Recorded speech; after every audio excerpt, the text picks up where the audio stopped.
Right. He died of a gunshot wound in the brain, of a bullet right through the head. John Kennedy was obviously shot from the front. Everybody knows it. Virtually everybody in Dealey Plaza rushed to the Grassy Knoll, where they heard the sounds. It came from a fence between the book depository and the railroad track. From behind the overpass over there, triple overpass. Right over about 20 or 30 feet from the other end of that little picket fence. And it sounded like it came from the left and in front of us, towards the wooden fence. And there was a puff of smoke that came underneath the trees. We all four seen about the same thing as the shot. The smoke came from behind the hedge. And then as the car got directly in front of us, well, a gunshot apparently from behind us hit the president's side of the temple. Do you think the first gunshot came from behind you too? I think it came from the same location. Apparently back up on the mall. When I stated I felt like the second and third shots could not have been fired from the same rifle, they reminded me that I wasn't an expert. So what is this image? Some believe that one of these shadows may be an assassin standing behind the fence. As you can see, I was taking extreme close-ups of that many years ago. One of these shadows. This blob right here, that doesn't appear to be like much. Just, well, anyhow, I was taking a lot closer look here.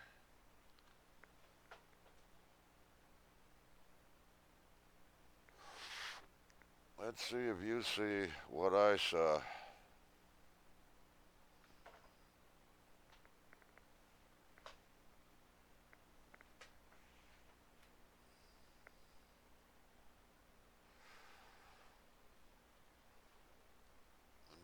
Beginning to see a face here. What really caught my eye was this upside down stripe here. I couldn't figure out what that could have been. So I was looking a little closer. So that's a little closer up of that image right here. As you can see, this is on the, this is picked up on television as they zoomed in on the Mormon photo. This was in a book, double page enlargement.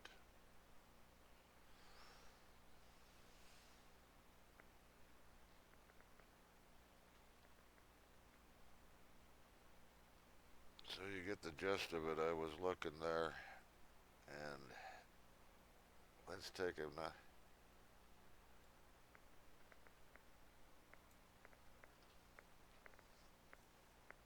Here's some of the images I've extracted from that.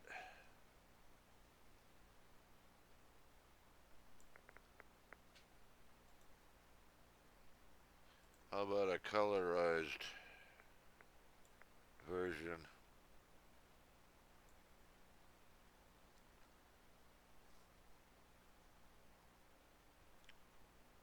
One face there, one face here.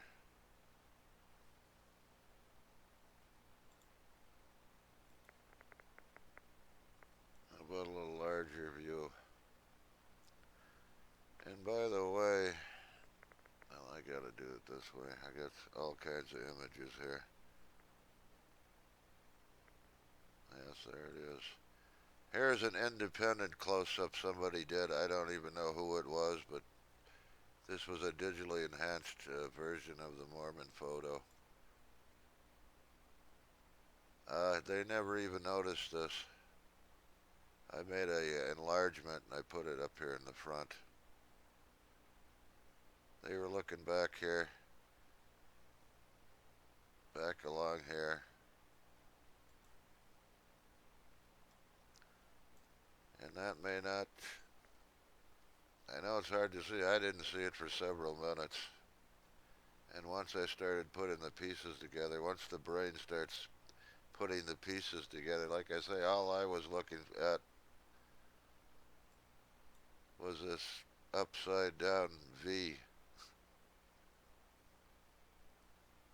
Let's see, there should be something. Yes, that upside down V.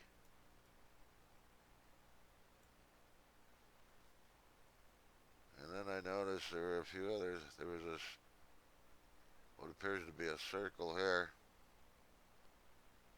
just above that. And then I started putting the pieces together. You start seeing the faces. Once you start seeing the faces, understand this is the left arm.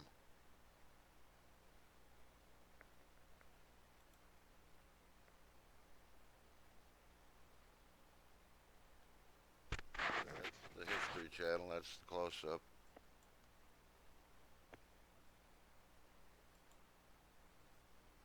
Again,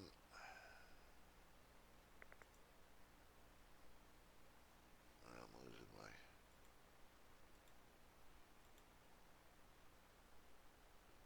Where is the color?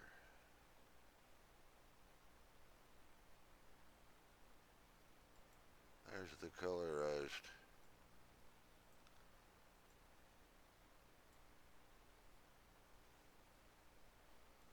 So there's definitely something very unusual there, to say the least.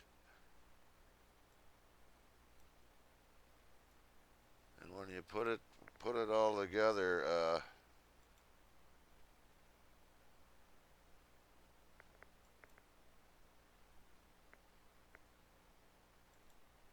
can find that one again. Well, anyways, here's an even more extreme close-up. Let me see if I move that in a little.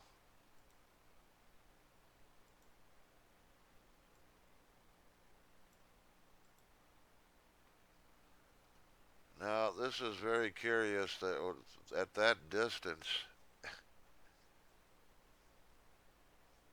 I mean, it's picking up this, and it does look like some writing much similar to this. That's a very long distance.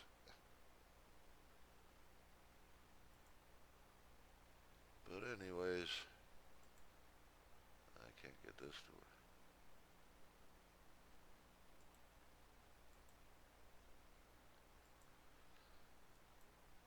So anyhow, it's very curious that, if I can find that one.